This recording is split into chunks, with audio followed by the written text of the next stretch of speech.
Well, thanks, Arun. It's great to be here. I have the fortune of getting to travel to a lot of universities and interact with students and faculty, and I must say this is by far my favorite place to attend. I said the same thing at MIT. No, I'm just kidding. This is. You know, the other thing is that was the nicest way anybody said I was old, kind of back to 87, but what does make you feel old is every time you come to university, the students are always 18 to 22, and each year I get 1 year further away from 18 to 22. So, but I'm looking forward to it. I do look forward to talking about really what Arun said, which is there's a lot of talk about energy. There's probably more talk about energy today than there has been in a long time. I'm going to talk, in this talk, I'm going to talk a little bit about the external environment. This is a technology talk, so I'm not going to spend a lot of time on policy or the other elements. They're obviously very important, but I really want to talk about the role of technology from an outside perspective first, and then bring it back internally, and I'll talk a little bit about the work we're doing within our labs at ExxonMobil, and talk about the solutions that we're working on, which we think are part of the solution. But when you think about energy, it is often taken for granted. When you woke up this morning, I don't think any of you wondered if the lights would come on when you hit the switch. None of you were worried about a rolling blackout during a football game last night, at least not during the first half. But you know, we live in a world where if you have it, you take it for granted, and if you don't have it, it's magic. There's still about 1 billion people who don't have access to energy, largely in the developing world, and quite frankly, that's the goal. They want the same quality of life we have, and while people always think about cars and airplanes, the reality is everything in this room is either a direct derivative of energy or one step from energy. So whether it's the clothes we're wearing or the upholstery or the carpeting or the computers, everything is tied to energy. So it really is quality of life. It's simple things like washing machines, it's simple things like medicine, and all those have a huge energy component. So it is everywhere. It underpins everything. You know, you hear people say energy is essential to life, and I certainly believe that. And now we're faced with the challenge of how to continue to grow energy supplies as 7 billion people become 9 billion people. And as Arun said, the challenge now is how do you do that while mitigating emissions, while getting on the 2-degree pathway. And our thesis is that's largely a technology challenge, that we've got to work on technical solutions.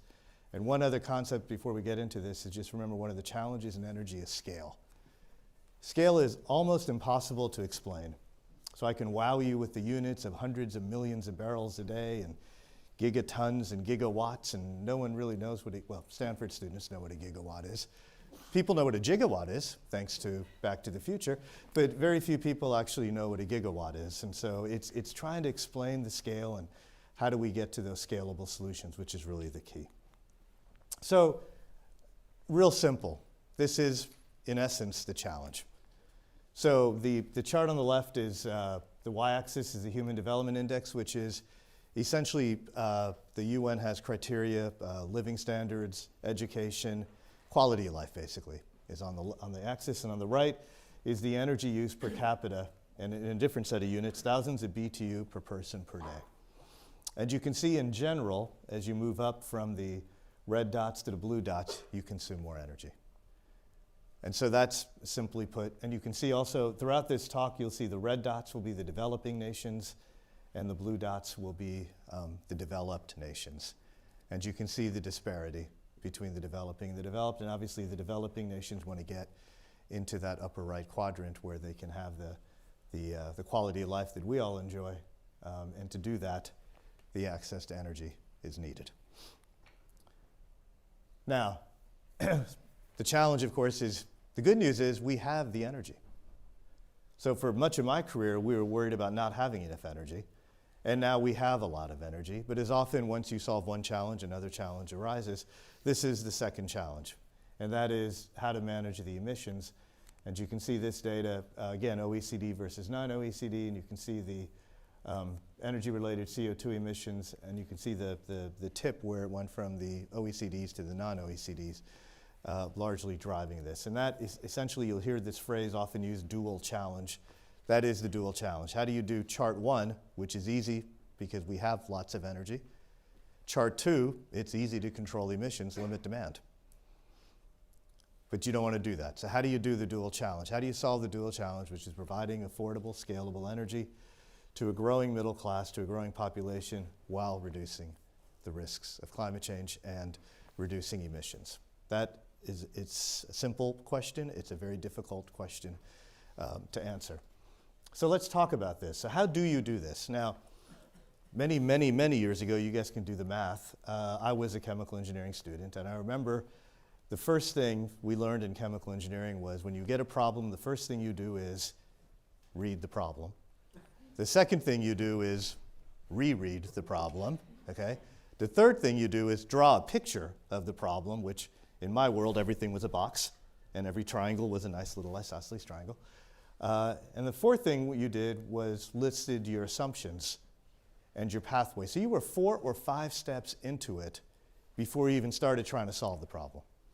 And so I'm going to spend a little time talking about, well, how do you define the problem? Because you could make it a real simple problem. 9 billion people, 2 degrees. That's the problem. But the reality is you have to go at least one level further, and you have to say, well, where are the emissions coming from? And I'm going to call it 3 sectors. It shows us 4, but I'm going to put buildings in with electricity generation. So it's transportation, it's power, and it's the industrial sector.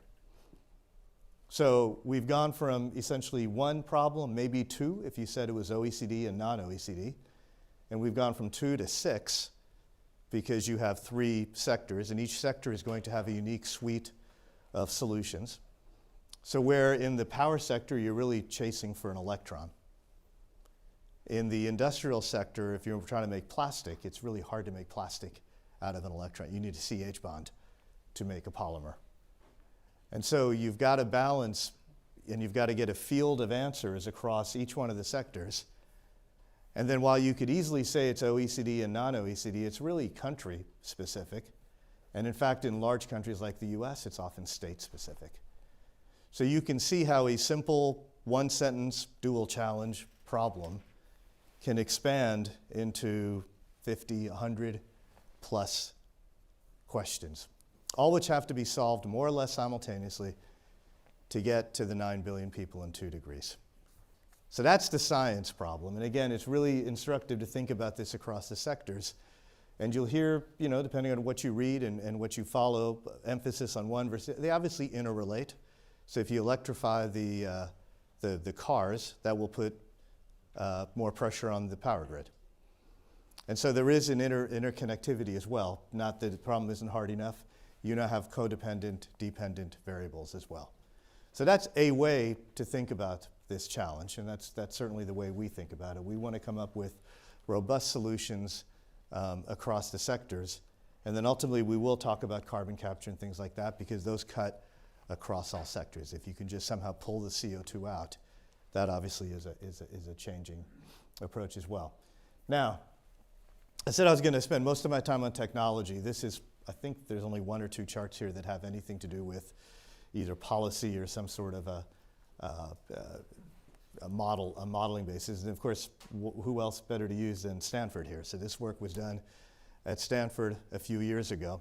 And again, this is a very simple chart. The y-axis is basically energy efficiency, getting more efficient, using less, higher miles per gallon cars, lighter weight plastics, et cetera. The x-axis is literally decarbonization, pulling CO2 out.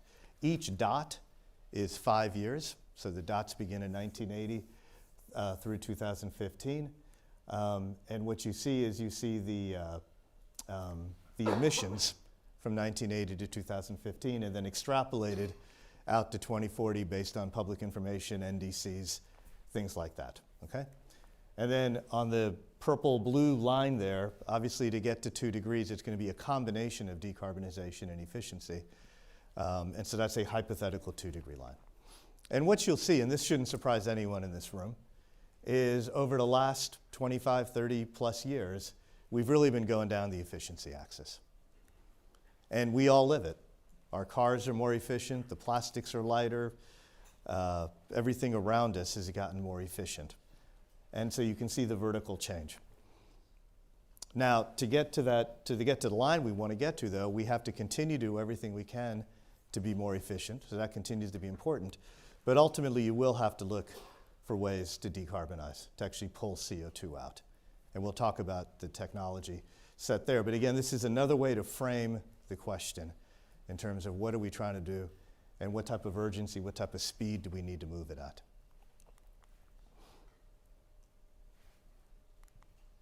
That's not a dramatic pause, I'm just not moving forward. Okay, so just to put it in perspective, if you take that line and say, okay, just give me some rough estimates for what we have to do. So efficiency has to continue to get better. So we have to continue to be 50% more efficient than we are today.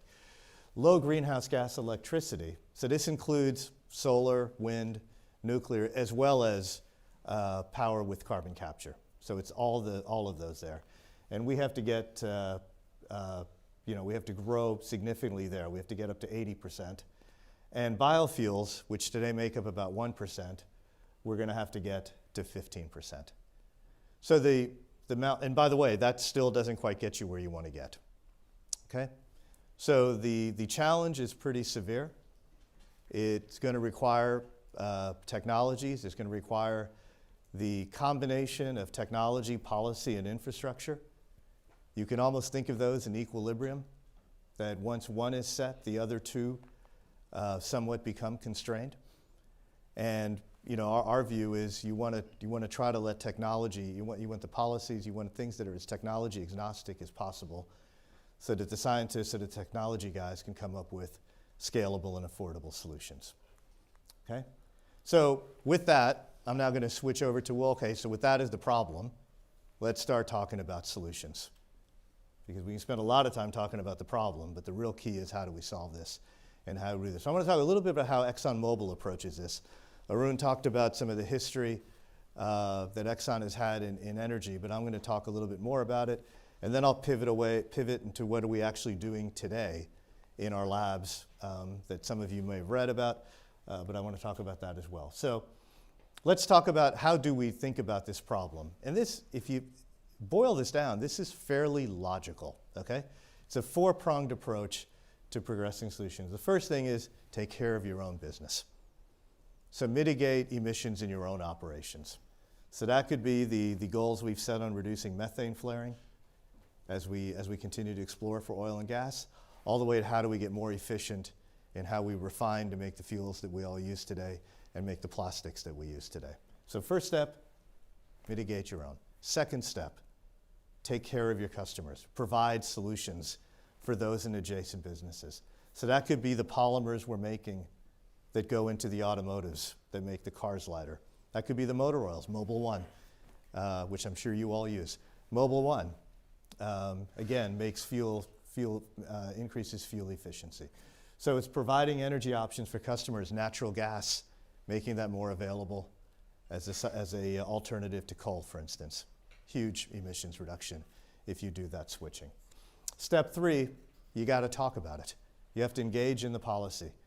You have to engage in places like Stanford that has that rare combination of unbelievable science capabilities and unbelievable policy generation.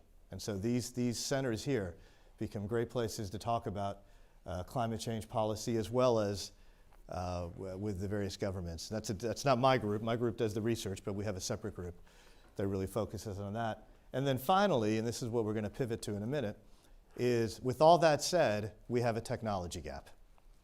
We have to come up with new, affordable, and scalable solutions. And we have to progress those to where we can get those in the field so they can help us get on the pathway we need to get. So that's it. It's as simple as 4 steps. It's somewhat logical.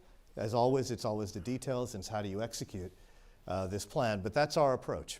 And that's what we've been doing for years, and we expect to continue to do that. Now, you need to have a little bit of background to say, well, what we're doing is what we've been doing.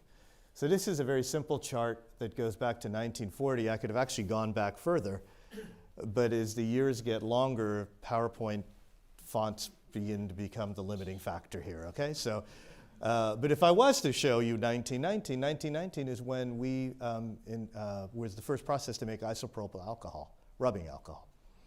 And it was the first petrochemical made. And it was made from propylene in a refinery And again, propylene plus water with an acid catalyst will give you isopropyl alcohol. And that, back in 1919, you used dilute sulfuric acid with propylene to make isopropyl alcohol. Now, the world had rubbing alcohol before then, but this was the first time that we made it as a petrochemical, and it changed the scalability of isopropyl alcohol.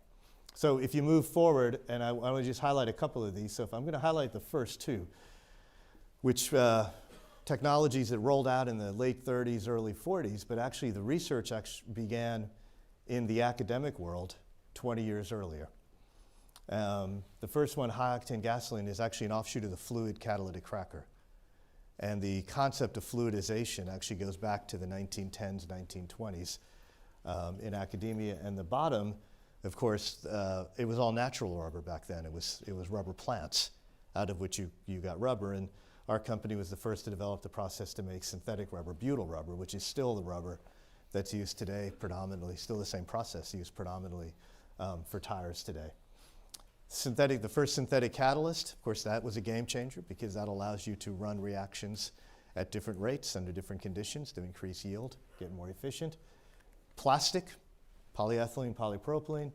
Synthetic lubricants, Arun mentioned the lithium-ion battery, just to show you that was 1970, the Nobel Prize was last year, just to talk about the time scale for energy. And then if you kind of look at 1980, 1990 onward, what you'll see is just getting more, bigger, and faster. So deep water becomes ultra deep water. Thin plastics become ultra thin plastics, right? Horizontal drilling becomes extended reach drilling. Plastics become specialty plastics.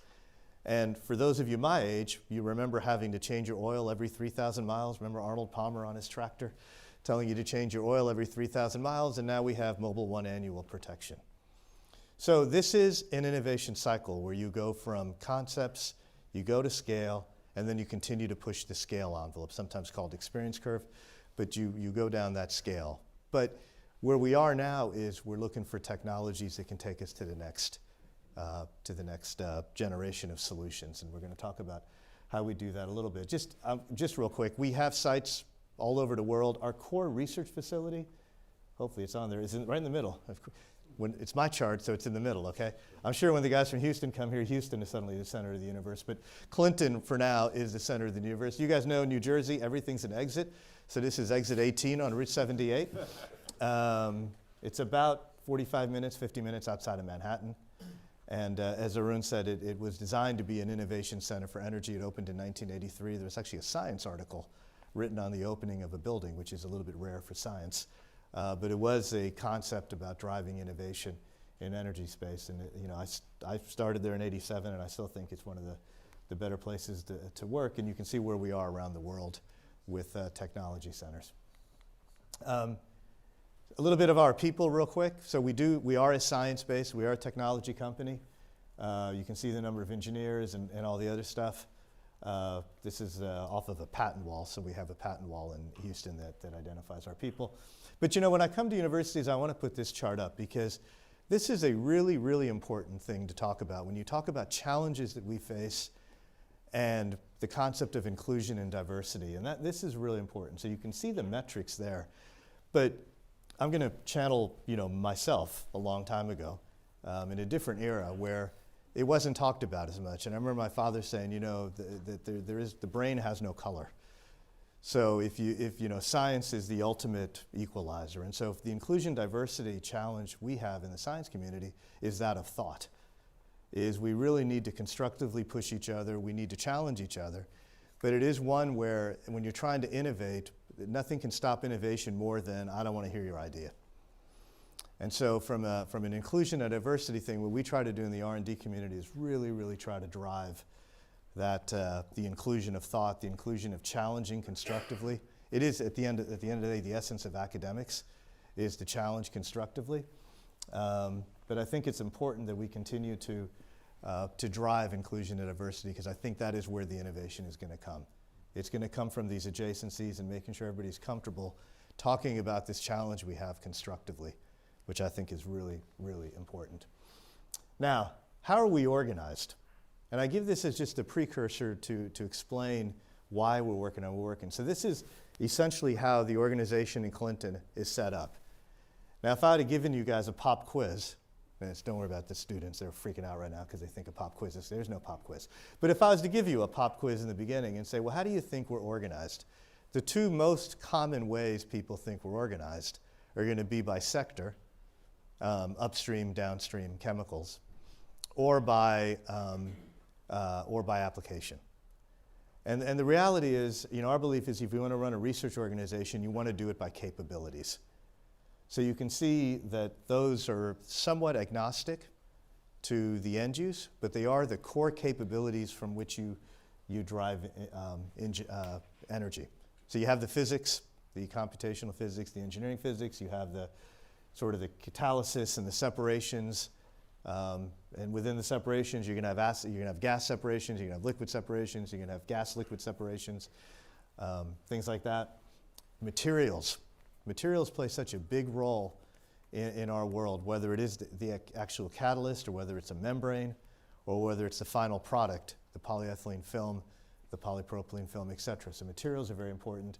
And then over on the right, you have hydrocarbons and then what we call emerging energy, which if this was Jeopardy, you'd call it the potpourri round, right? It's the all of the above. It's the staying aware of what else is going on, because while we're working in our space, it is critically important from an R&D standpoint that we know what the adjacent spaces are doing. That you don't get the tunnel vision and you're only focused on what you're executing, you don't realize that there's a better idea. And when you're in a transition, as we're in right now, it is extremely important that you're watching around you as you do this. And so on the right, you see things like organic chemistry, climate science. Arun mentioned IPCC. We've been co-authors or authors on many of the reports that come out from there, thermodynamics, and more bioscience. Now that is the newest section in our group. We didn't have actually we had a bioscience years ago. We kind of faded away from it, and we started back a bioscience section a couple of years ago, because we see a lot happening in the bioconversion and the biocatalysis, in trying to understand how biology works and then taking that knowledge and scaling it. It's also where the algae program resides, because of the biology and the capabilities to do gene editing and gene sequencing and things like that, which are huge fundamental enablers for what we're trying to do. So that's how we're set up. Now, as good as we are internally, we know that we have to collaborate, that we have to work outside. And so this is just a quick look at how we're working across what, these are called energy centers. So Stanford has one. You can see the ones that we're working with across the top. And then the y-axis, or the column, the three main sections there, power, transportation, and industry. So this is a great way to stay abreast of what's going on in the state of science.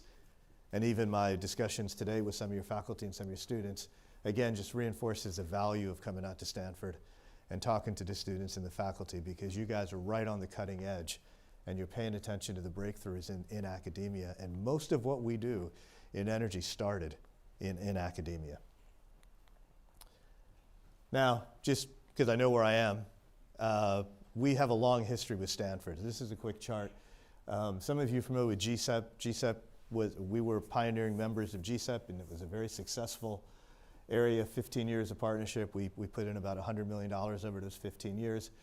But with Richard and Sally and Arun's leadership, Stanford, I think, has done a really good thing in moving to the Strategic Energy Alliance, to which we were, if not the first member, one of the first. We were the first member, and that was really exciting. And watching just the progress just made since you guys kicked that off, and you can kind of see the focus areas there. And you can see how it's hard to imagine a world of 9 billion people where you're mitigating emissions where those 4 focus areas are not critical. And of course, the wild card one there being emerging technology, because what a Stanford can do is not just develop the dots, but can connect the dots. And a lot of the solutions end up coming from connecting the dots, not a single dot that gets there. So a lot of good work going on here, and we continue to we love the relationship we had since '03, and we see this happening for many, many years to come, so we're very excited about being here. Okay, we also want to talk about the work we're doing with national labs and also with smaller companies, the rest of the value chain, if you will. So we signed an agreement with the DOE last year a 10-year agreement to work with the national labs on developing energy solutions. And more we're looking with, on the right you see two smaller companies, Synthetic Genomics, who's our partner in algae, and Fuel Cell Energy, which is a carbonate fuel cell company that we're working on with carbon capture. And more these what I call smaller companies play a vital role in how we go from lab to scale, which I want to talk about now. So when you think about the innovation value chain, and it looks like I'm photoshopped on that, but I'm not, okay? So this is, that was me. And normally I look happy. It doesn't look like I'm very happy with my panel right now, right? I think somebody doctored this picture. This is at Aspen, the Aspen Ideas Festival last year. And I got to play sort of player coach. So I was a panel member and the moderator, which I'd never done before, which is fascinating to do. But what we wanted to show was, so how do you go from lab to scale? And what role do we play? So with me across there, the first one is Lynn Liu, and she's head of the Andlinger Energy Center at Princeton. So she's on the faculty of Princeton. She leads the Energy Center. And the concept there is the universities provide the fundamentals, the breakthroughs, but more importantly, universities have the time and almost the remit to really understand at the basic level what's happening. So we want to continue to work with universities. Martin Keller is the director of NREL in Golden, Colorado, the National Renewable Energy Lab.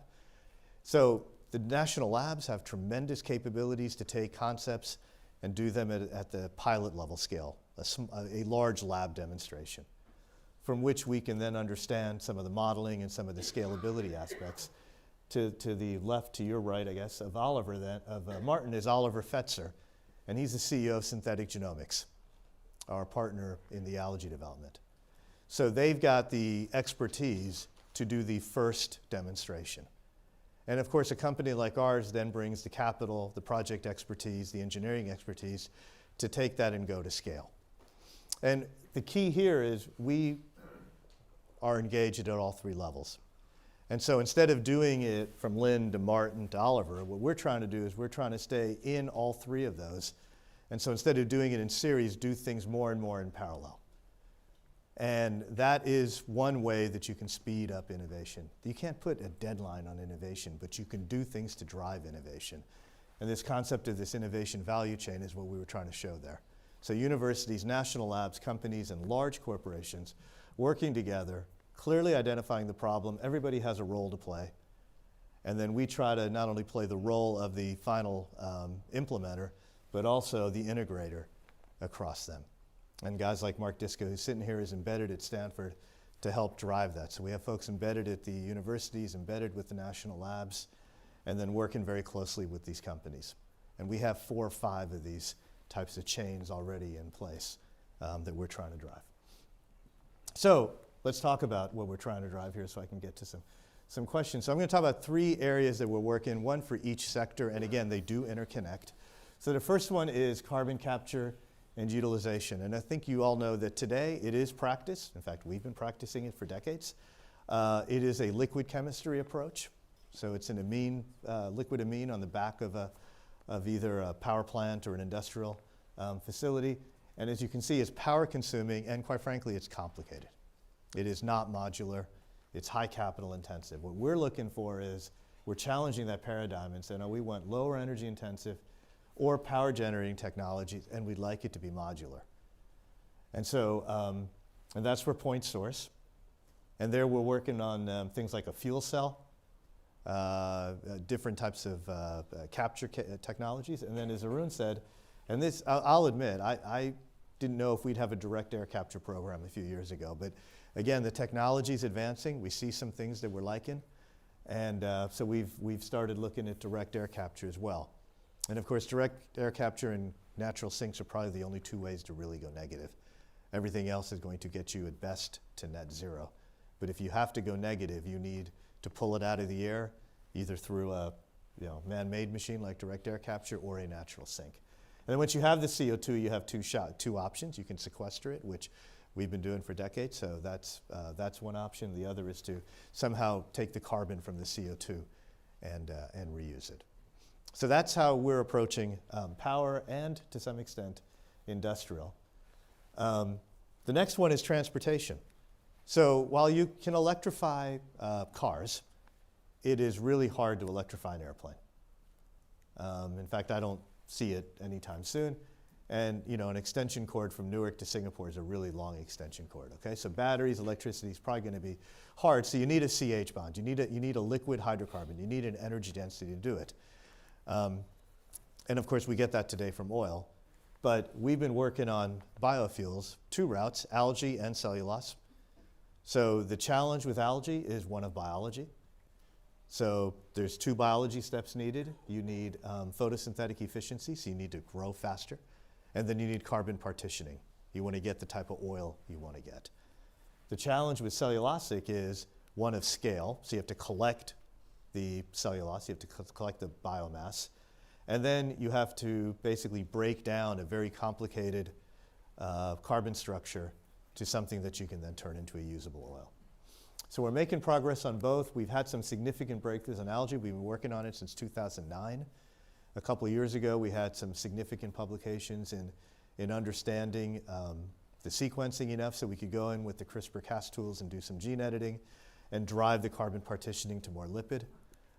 We still need improvements in productivity. We still need improvements in the carbon partitioning. We're making good progress. And we've set a target of trying to get to 10,000 barrels a day by 2025. Now, 10,000 barrels a day when units are usually millions of barrels, okay, is not a big step, but we do believe if you can get to that, you can then scale from that. And so again, it's demonstration of a scalable quantity so that we can then go to scale. On the cellulose, we're still working with several partners, and we have not set a target yet, so I'll give you some feel for where we are in the development. But there is a lot of cellulose, and we think that's going to be part of the solution as well. On the industrial process, lastly, this is steel, concrete, refining, and chemicals. And they're all energy intensive. And in fact, if you look at refining and chemicals, they're high temperature, high pressure for the most part. And so how do you do that? How do you do separations without using temperature? Well, you could use membranes. So we're advancing membranes with Georgia Tech. We're working with some other institutes on how to do separations. It's a materials game. And on the reactor design, can you come up with reactor designs or reactive distillation, things like that, so you can lower the energy intensity of the reactors? Again, it's a paradigm shift away from where we've been, but it's needed if we're going to try to get to the emissions we need. And ultimately, fuels and chemicals, steel, concrete, those are going to continue to be key components of our society. So let me play Connect the Dots. So when I left you, remember the old Batman episodes where you had the one episode and you didn't know what was going to happen, and you had to wait 28 minutes, or you had to wait a week for the next episode, okay? So I left you with the dots not quite hitting the line, okay? And I said, look, we got a lot of ideas on efficiency, but we don't really see any way to go left. We don't know how to get the decarbonization. So I want to now take those 3 areas and just show you a hypothetical, what would happen if we did it. So we have to continue to be more and more efficient. So that is sort of a big time emerging area at the top universities is what's called process intensification. So do better heat integration, do better energy management, work on better catalysts, things like that. Continue to do process intensification. And then as you go to decarbonize, 2 things that can help you get there. One is biofuels, because algae obviously utilizes CO2, and then carbon capture. And so that'll make you turn left. So that's what we're working on. There's a lot of other science going on. There's a lot of other technology going on. What I was trying to do is explain to you how we choose what we work on, how we choose who to partner with on what we work on, and then how we think it's all part of putting our corporation in a position to compete as the energy transition continues and we get to the point where we can have 9 billion people with the emissions targets we want.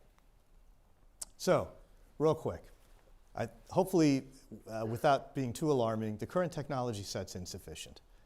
This is a research problem. This is a technology problem, and that's how we're addressing it. We have a long history of solving these types of problems, of being part of the solution, not the only solution, but part of the solution. And so we think we understand how to go from lab to scale. We think we understand the types of capabilities we have and how they could apply to the solutions we need. So we want to work on that. And then we're taking that long history of science and engineering and that commitment to R&D, that our corporation has and looking on developing the next generation solutions. So that's a quick tour of what's going on outside, how we think about it inside, and then what we're doing to operationalize our capabilities to address the dual challenge. Again, thanks so much for coming out on a Monday afternoon, and I've got a few minutes if there's any questions.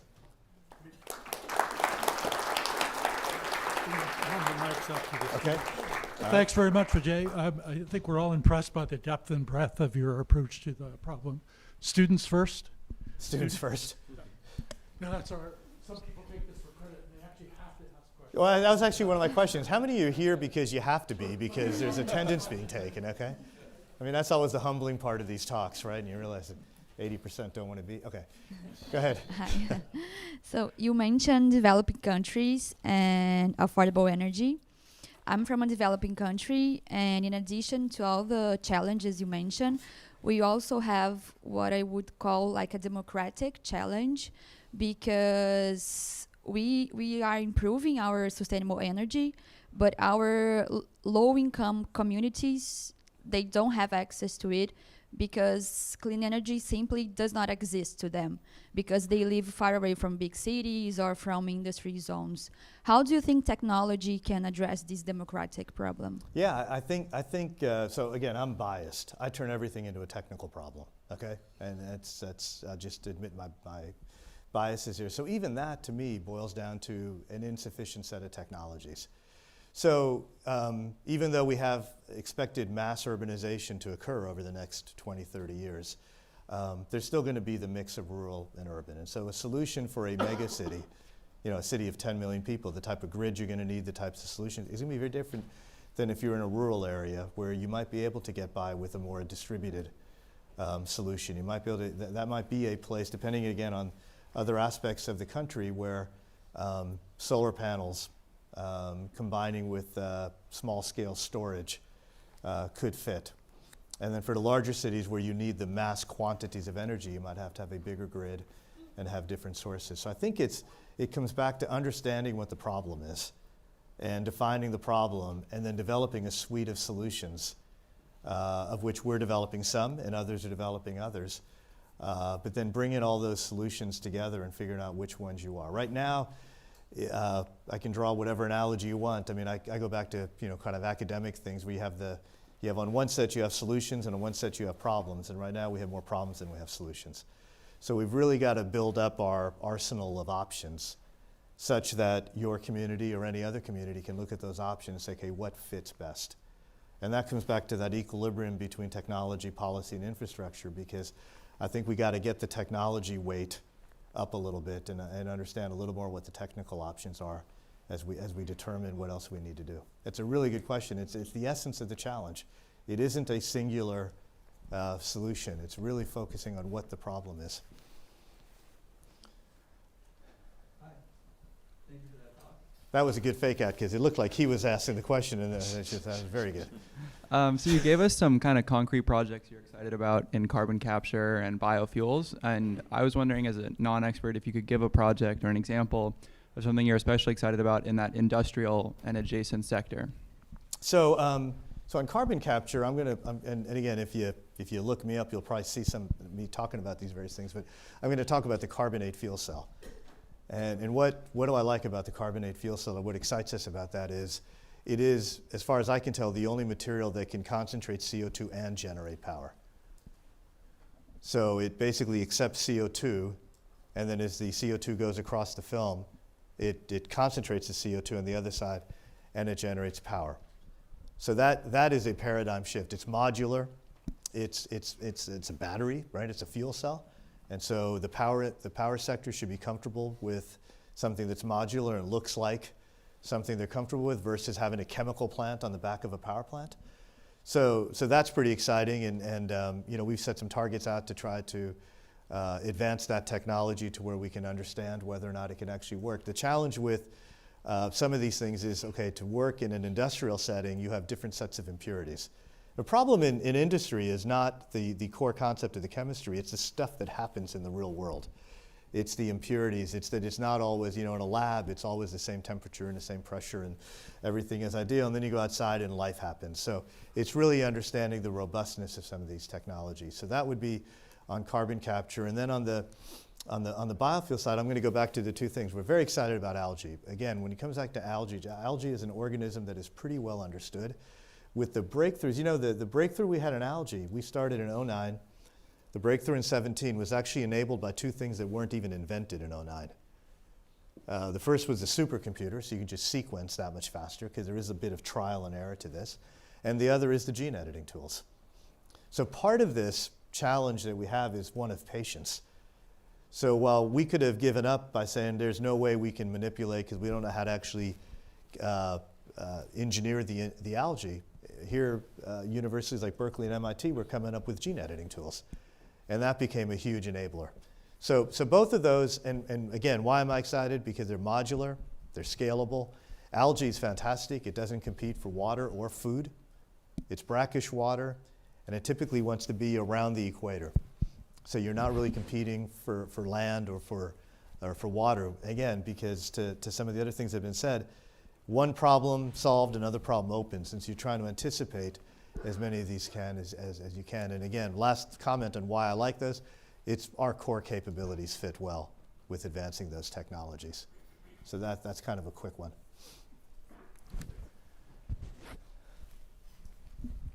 Thank you. So I really love the work you guys are doing, but let's zoom out a little bit.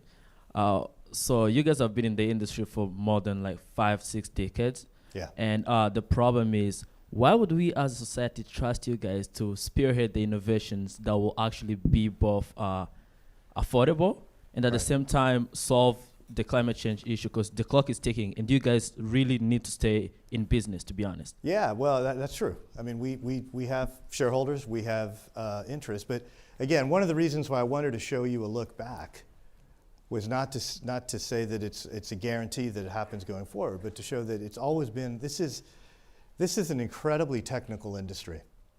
In fact, it's underappreciated how hard energy is. And I'll just give you a quick example and I'll answer your question. If you want to be a pharmacist, what do you study? You probably study pharmacy. If you want to be a chemist, you study chemistry. If you want to be in energy, what do you study? And in fact, energy may be the only discipline, the only industry that requires every sector of engineering and every sector of science. So while others may hire a geologist, they're hiring a geologist because the geologist is smart. We're hiring a geologist because we need to understand rocks. We need to understand how to do sequestration safely. So to solve this problem requires that interdisciplinary approach. It also requires, to your point, project expertise because of the scale. And so you need corporations that understand how to put out very complicated chemistries, very complicated engineering solutions at a scale that matters. And that's what the energy sector does. And now what the challenge is, do what you've been doing, do it with a different set of technologies so that we can get on the pathway. And our belief is, and I believe this personally, that you've got to be fundamentally sound. You've got to understand the fundamentals. You've got to have the pathway to scale. And then how do you go faster? Well, you can't put a deadline on innovation. That's really hard to do. But what you can do is you can change up the way you do things. And that's what that slide on the innovation pipeline was meant to show. That instead of doing things in series and saying, all right, Stanford, you guys go spend the next 10 years and develop your ideas. We'll just watch and read the papers, and then we'll come back to you. No, we had active discussions this afternoon saying, okay, if that's what you're seeing, why don't you guys think about this? Because that's what's going to stop it from being scalable. Get in there, sweat equity, have people in the lab collaborating at the national labs. And then the newest link in this value chain are these small companies. I must admit, in '87 when I started, there weren't many small companies like synthetic genomics, like fuel cell energy. There are more and more of those popping up. And so find the ones that complement our capabilities, and then try to understand how to cross-pollinate and add capabilities so that we can get there faster. That to us is the most logical and probably the most probable way to be able to come up with solutions that can be scalable, that can get us where we want to go. It's a really good question, though, and I think it's one that, quite frankly, we all ought to challenge ourselves on, is how do we do this more efficiently? And a lot of it is communication, a lot of it is how we work together. to get this done. Yeah. Hi, thanks for your overview. I'm really interested in your, I guess, assertion that the problems are essentially technology problems. I did GSEP research myself when I was here, and I'm really excited about Exxon's continuing engagement. It's really important. And at the same time, I can think of, and I'm sure many others can think of, maturing technologies that are having a hard time getting a foothold in their respective markets, which has a lot to do with market structure and business incentives. And so I guess I want to offer a friendly addition that the technology is absolutely necessary, and sometimes so too are the business incentive structures and the market structure. And I was particularly interested in when you were showing the 4 stages by which Exxon engages these questions. The first that you had was optimizing Exxon's own internal processes. So with the broader question in mind of what is driving these from the market perspective, I was interested to hear if you can share any insights on what is the internal ExxonMobil business case for doing things like reducing methane leakage or for process intensification. How does that look to the what is the investment case for those, to the business managers who need to sign off on the necessary investment? Well, so let's first start with the most logical thing, which is you'd much rather capture the methane and sell it than not. Okay, so there's obviously an incentive to being as efficient as you can be. So it starts there. There's never a downside to efficiency. And I think what has happened is as we understand the various components of efficiency and our analytics get better and our ability to understand where we have value leakage is what we call it. You want to try to close those value leakages. There's a huge business proposition to being more efficient. The second part was? That was it. What does the business case look like? Yeah, so that's the business case. And then, I think it comes down to just that. There's never, rarely is being more efficient a bad thing. And it's just how you define more efficient. And so we're now looking at that efficiency along those axes, which is how do we mitigate emissions in our operations. I will say the other thing where I thought you were headed, which is, look, technology and policy have to go together.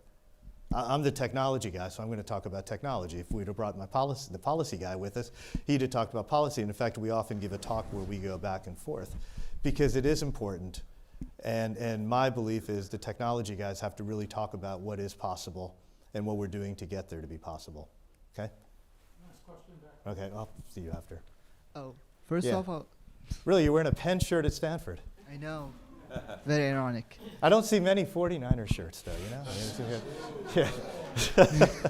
I want to ask you, you kind of touched upon it a bit, but when it comes to carbon sequestration, it draws a lot of criticism for being too costly and too complex, as well as potentially a temporary solution. And you kind of went over a bit with the whole carbon side. I was wondering what potential avenues do you see in the future to solve those problems, and what role do you see carbon sequestration, carbon capture and sequestration playing in the future? Yes, I actually encourage you to read some of the papers out of Stanford that have been written on sequestration, because a lot of the pioneering work on understanding how CO2 can be sequestered safely and for pick your unit at a time, but for a long, long, long time has actually been done at Stanford, has been done by the Department of Energy, and has also been done by, and then companies like ours have experiential experience with sequestration. So, I think CO2 sequestration is a very good thing to do. It's obviously an expertise we have because it's kind of reversing what we've done, which is instead of taking it out, you put it back in. And so it is geology, it's engineering, it's moving gas at pressures and temperatures. So it is something that we feel comfortable doing, and now it's a question again of getting the other components that are needed for CO2 sequestration, like infrastructure. Because if you capture CO2 in a power plant, that's great, now you've got it captured. It's unlikely that you can sequester right where you capture. So you then have to move the CO2. That comes into infrastructure, that comes in policy, and all the other things you said. But to me, it still starts with, I think there's better ways. We can't be satisfied with the solutions we have today for carbon capture. So we got to get better at CO2 capture. The rest is more or less straightforward. How you move CO2 in pipelines is fairly well understood. And then there's plenty of studies on where you can safely store CO2, and it's been validated a lot by Stanford, but as well as not just the US government, but governments around the world. So I think if we can come up with a scalable, reliable, affordable way to do carbon capture, the other two pieces will come in line. Okay? Good. Thank you so much for your Yeah, time. guys. Let's thank Vijay one last time.